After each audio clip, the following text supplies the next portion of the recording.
দিয়ে যাচ্ছেন। সম্মানিত ছাত্র জনতা, সম্মানিত আজকে অত্যন্ত একটি আনন্দের দিন।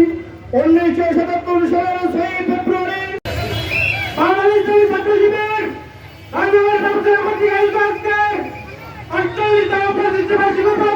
জেলার থেকে শিবিরের প্রতিষ্ঠা বার্ষিকী উপলক্ষে আজকের এই বর্ণাঢ্য র্যালি।